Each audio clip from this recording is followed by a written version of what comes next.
하나 물어보겠습니다. 여러분, 율법을 듣는 사람이 의로운가요? 아니면 율법을 행하는 사람이 의로운가요? 네, 행하는 사람이 의롭죠? 그러면 율법을 행하기 위해서는 어떻게 해야 될까요? 네, 맞습니다. 잘 들어야 돼요. 그러니까 율법을 듣는 게 의로우냐, 행하는 것이 의로우냐 물어보면 대부분 우리는 행하는 게 의롭습니다라고 대답을 하는데 맞는 얘기입니다. 그러나 둘 다 의롭습니다. 들어야 되고 들어서 알아야지 행할 수 있는 것입니다. 그러니까 듣기만 해서는 안 되는 겁니다. 행할 수도 있어요. 행할 줄도 알아야 됩니다. 또 행하만 있어도 안 됩니다. 잘 들어야 됩니다. 왜냐하면 잘 안 듣고 하다 보면 자기 마음대로 합니다. 말씀과는 상관없이 그렇게 자기 마음대로 할 경우들이 생겨나는 겁니다.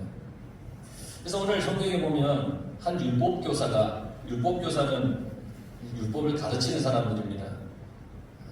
사두개파 사람들일 가능성이 큽니다. 이 사람이 예수님을 시험하며 말을 합니다. 예수님을 시험하는 거예요. 예수님을 시험한다라는 것이 어떤 의미냐면 예수님을 약간 얕보는 거예요. 시험해보는 거예요. 이 사람이 제대로 아는가 모르는가 이렇게 한번 테스트를 해보는 거예요. 율법교사가 뭐라고 물어보냐면 선생님, 예수님을 선생님이라고 불렀어요. 선생님, 내가 무엇을 해야 영생을 얻겠습니까? 라고 물어봤습니다. 영원히 사는 것이 영생인데 내가 영생을 얻으려면 뭘 해야 됩니까? 라고 물어봅니다. 그런데 이 율법교사가 예수님께 이걸 물어본 것은 율법교사가 영생을 얻는 방법을 모르기 때문에 물어보는 것이 아닙니다. 이미 이 율법교사는 자기가 예수님께 질문한 것에 대한 답을 알고 있습니다. 이게 참 중요한데요. 이 사람은 이미 자기 질문에 대한 대답을 알고 있어요. 그런데 정작 그 대답에 걸맞는 삶은 살지 않아요. 대답은 알아요. 그런데 그 대답에 맞는 삶을 살지 않아요. 예수님은 그의 마음을 다 아시고는 다시 이렇게 그에게 대질문을 합니다. 다시 되물어봅니다. 그럼 율법에는 뭐라고 기록되어 있고 너는 어떻게 그걸 읽고 있느냐? 그러니까 율법교사가 예수님을 시험하기 위해 했던 그 질문을 예수님이 다시 되물어보는 거예요.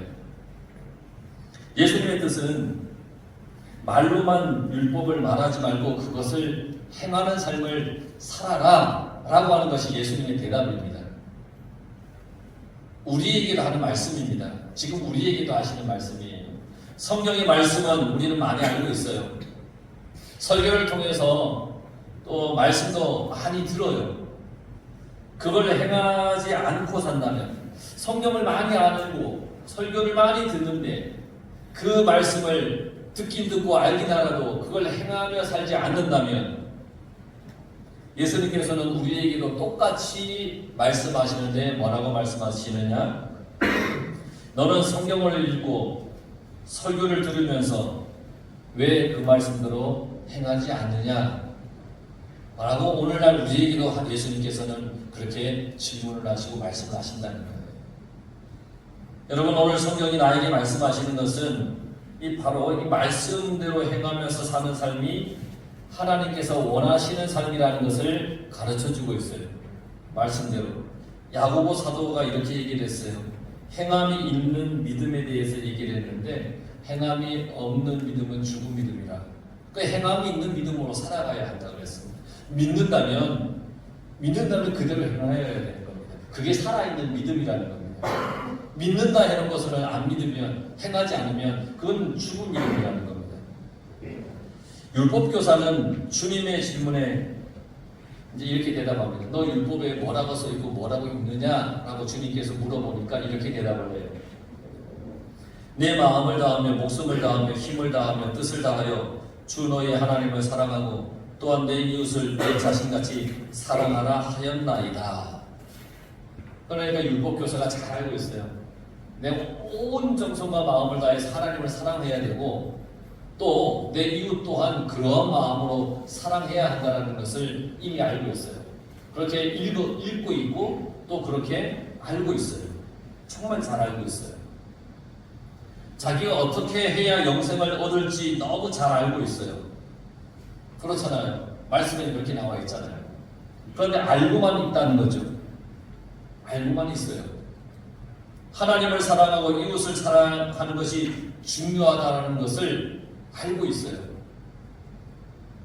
하나님을 사랑해야 함을 알고 하나님을 사랑하는 것으로 끝나는 것이 아니라 더 나아가서 삶 속에서 이웃을 사랑해야 한다는 것을 너무너무 잘 알고 있어요. 근데 문제는 이웃 사랑을 어떻게 하느냐는 겁니다. 너무너무 잘 알고 있는데 이웃 사랑을 어떻게 하느냐는 겁니다. 율법에 대해서 잘 알고 있는 율법 교사에게 예수님께서 하신 말씀은 이래요. 그래, 네 대답이 옳다. 그래, 하나님 사랑하고 이웃 사랑하는 거 온 마음을 다해서 정말 최선을 다해서 사랑하는 거, 너 대답 옳다. 이를 행하라. 그러면 살리라. 그렇게 말씀하셨어요. 율법 교사가 처음 예수님께 물은 것은 무엇을 해야 내가 영생을 얻겠습니까? 라고 물어봤습니다. 그래서 예수님께서는 율법교사의 그 답을, 율법교사의 입으로 그 답을 말하게 하시면서 그 말대로 행하면 살 것이다 라고 그렇게 말씀하셨어요. 우리는 말씀을 통해서, 하나님의 말씀을 통해서 나의 삶의 문제를 해결하는 방법을 이미 알고 있어요. 여러분 다 알고 있어요. 그런데 문제는 뭐냐면 그 말씀대로 행하지 않으려고 해서 문제인 거예요. 여러분 다 알잖아요. 뭐 여러분 설교 들어보면 설교 내용이 뭐 특별합니까? 하나님의 말씀이 막 없는 게 어디서 막 툭 하고 떨어지는 것이 있습니까? 여러분이 평생에 들은 그 말씀을 늘 이곳에서 여러분들에게 전하고 있잖아요. 그 어떤 사람은 교회 가면 그 말이 그 말이야 라고 얘기를 합니다. 맞습니다. 그 말이 그 말입니다. 하나님을 믿어야 구원을 얻고 말씀대로 행하여야 된다. 이 말씀을 전하는 겁니다. 그러니까 예수님께서도 우리에게 그 말씀을 늘 하시는 겁니다. 그런데 문제는 우리가 듣긴 듣는데 그 말씀대로 행하지 않으려고 하는 게 문제예요. 왜 행하지 않으려고 하느냐? 말씀을 행하다 보면 어쩐지 자기에게 손해가 될 것 같고 자기 것을 내놔야 될 것 같고 아니면 알긴 알지만 자기 방법에 더 익숙해서 하나님이 하라고 하는 그것보다 자기 방법을 앞세우다 보니까 잘 하지 못하게 되는 그런 경우들도 있다라는 겁니다. 그런데 주님께서는 하나님의 말씀 그대로 행하기를 원하시는 분이십니다. 말씀대로 그대로 순종하기를 원하십니다. 말씀에서 가르치는 대로 하기를 원하십니다. 그대로. 우리의 신앙은 말로만 하는 것이 아닙니다. 우리의 신앙은 행함이 있어야 되는 겁니다. 행함이 없으면 그 신앙은 껍데기와 같습니다. 알맹이 없는 껍데기. 모양은 그럴싸한데 아무것도 없어요. 그 속에 내용이 분명히 있어야 되는데 겉모습만 그럴듯해요. 여러분 신앙은 어떤 모양이 아닙니다. 신앙은 그 모양에 걸맞는 행함이 있어야 되는 겁니다. 행함. 이렇게 행함이 없는 자신을 꾸짖는 예수님께 이제 이 율법교사가 자기를 좀 예수님께 잘 보이고 싶어서 또 물어봅니다. 아 그러면 내 이웃이 누굽니까?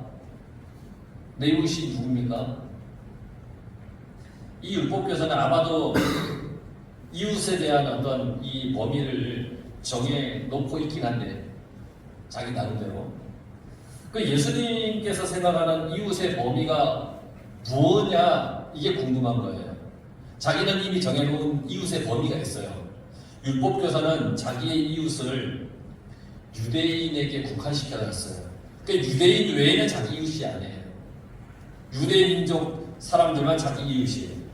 자기의 이웃이라고 그렇게 정해놓은 그 범위 내에 있어야 이웃인 거예요.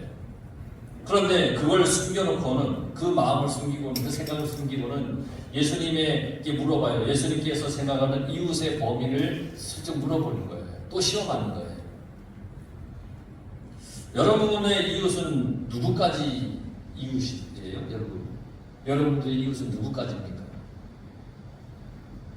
여러분과 친밀한 사람만 이웃입니까? 아니면 여러분들의 마음에 드는 사람, 그 사람들만 이웃입니까? 아니면 원수 같은 그런 사람은 이웃의 범주에 들지 않는가요? 어떠세요? 여러분들이 정하는 이웃의 범위가 어디까지입니까? 예수님께서는 오늘 이 비유의 말씀을 통해서 내 이웃이 누구이고 그들을 위해 어떻게 해야 할지에 대해서 분명히 말씀해 주고 있습니다. 유대인들은 유난히 선택받은 자로서의 자부심이 강한 민족입니다.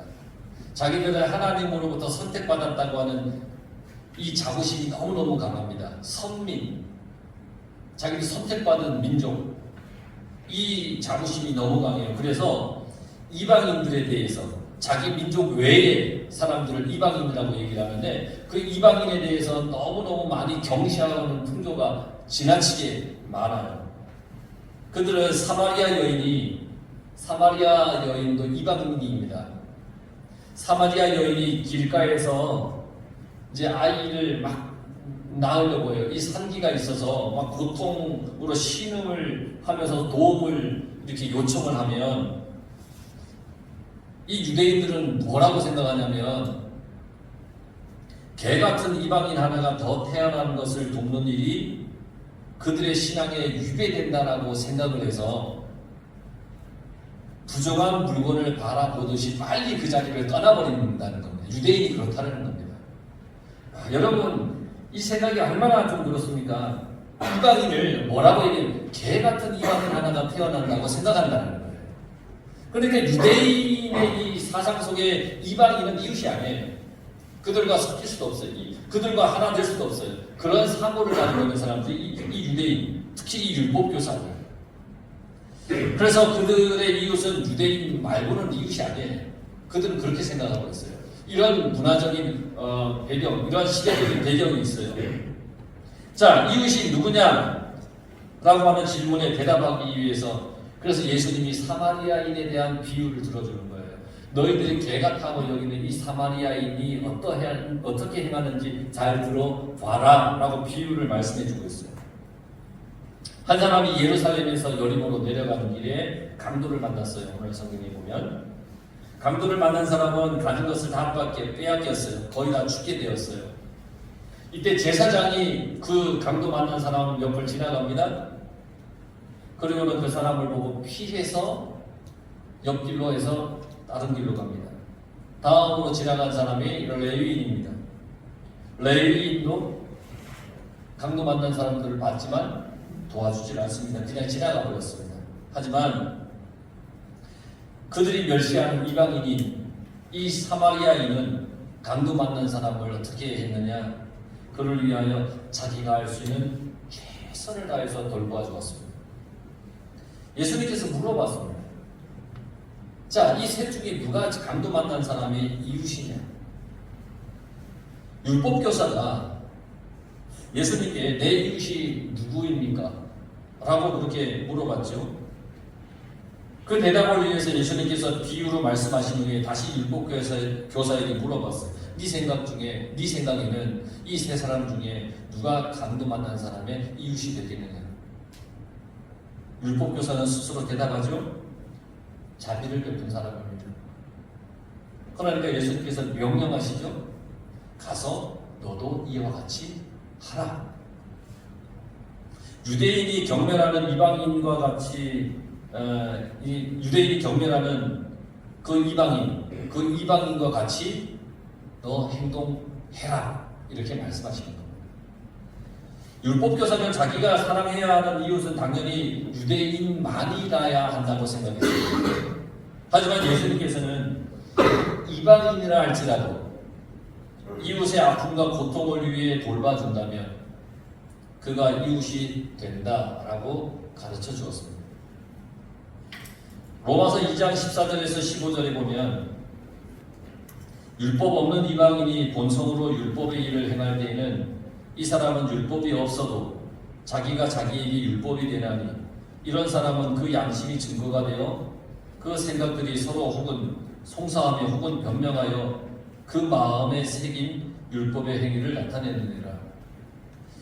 율법을 잘 알고 있다는 사람들은 율법의 말씀대로 행하지 않았습니다. 그러나 율법이 없다고 멸시하는 그 이방인들은 율법이 없어도 율법을 행하면서 살았습니다. 그럴 수 있는 이유는 바로 양심이 있습니다. 양심. 유대인들이 멸시하는 이방인들은 살아있는 양심을 가지고 있었지만 율법이 있다고 자부하는 유대인들은 율법만 있지 그들 마음속에 양심이 없었다는 겁니다. 여러분, 우리의 신앙은 어떤가요? 여러분의 신앙은 어떤가요? 살아있는 신앙입니까? 아니면 죽어있는 신앙입니까? 원수 같은 사람이 잘 되면 여러분 어떤 마음 드세요? 배 아프죠? 원수 같은 사람이 잘 안 되면 아이고 고생해 뭐 이런 마음이 있죠. 아닌 척 하지 마십시오. 저도 뭐 그런 마음이 없는 사람이 아닙니다. 저도 그런 마음이 생길 때도 있습니다. 연약한 인간이죠. 그런데 우리는 이 마음을 조금씩 내려놔야 됩니다. 잠언에 보면 이렇게 말씀하고 있어요. 가난한 자를 조롱하는 자는 그를 지으신 주를 멸시하는 자요. 사람의 재앙을 기뻐하는 자는 형벌을 면하지 못할지니라. 여러분, 아무리 원수 같은 사람이라도 그 사람이 당하는 그 불행한 일을 보면서 기뻐한다면 그것에 대한 형벌이 있다는 얘기입니다. 그러니까 우리는 사랑의 주님을 닮으려고 늘 노력해야 합니다. 사랑의 주님. 제사장과 레위인이 그것을 그냥 지나갔잖아요. 강도 만난 사람은 그냥 지나갔잖아요. 왜 그랬냐면 율법 때문에 그냥 지나갔어요. 율법에는 이 피 묻은 것을 부정하다고 했어요. 피 흘리는 것이 부정하다고 했어요. 그러니까 종교 지도자들은 이 율법에 따라 자기들이 부정할 수 없다라고 생각해서 그냥 그것을 지나친 거예요. 그러니까 철저히 율법에 따른 것이죠. 율법을 따랐어요. 그렇기 때문에 무조건 잘못했다라고 말할 수는 없어요. 하지만 진정한 이웃에 대한 정의를 주님께서 내리실 때에는 어려움에 처한 이웃을 돕는 자가 진정한 이웃이라고 분명히 얘기를 했어요. 그러니까 이 제사장과 레위인이 잘못한 것이 아니에요. 그들은 율법에 따라 행한 것 뿐이에요. 그런데 주님이 말하는 것은 뭐냐면 진정한 이웃이 누구냐?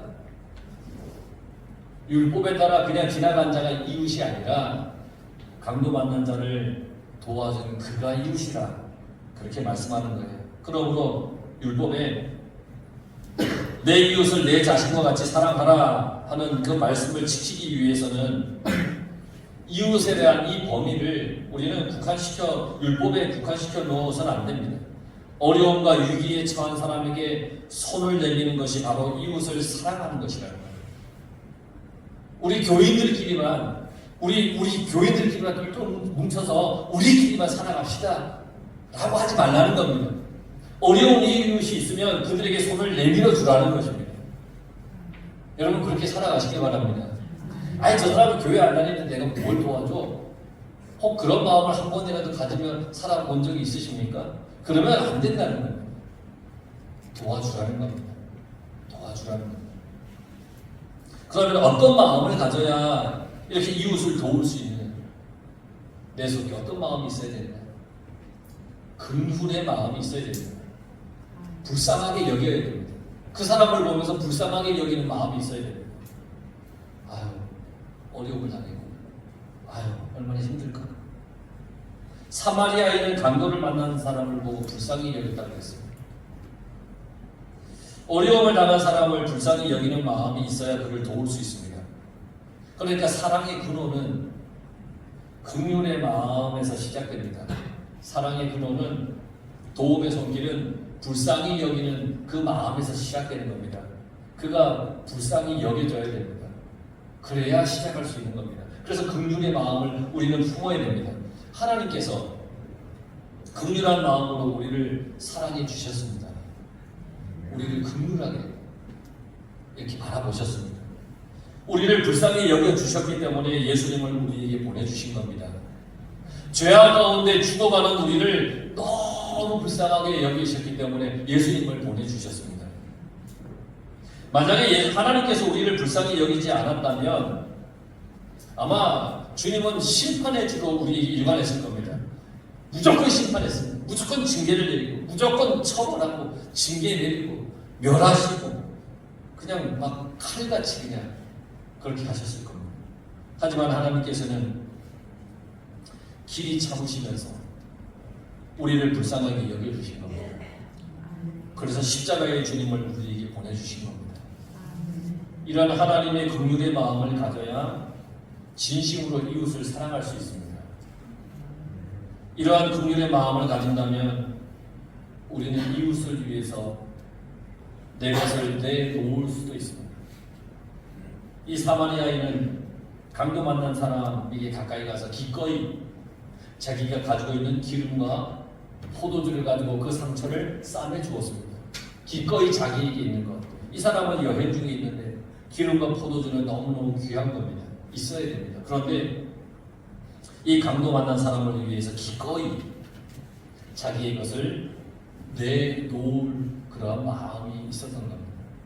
그리고 상처를 싸매고 자기 짐승에 이 강도 만난 사람을 태워서 주막에 데리고 갔습니다. 그리고 그를 돌봐주었습니다.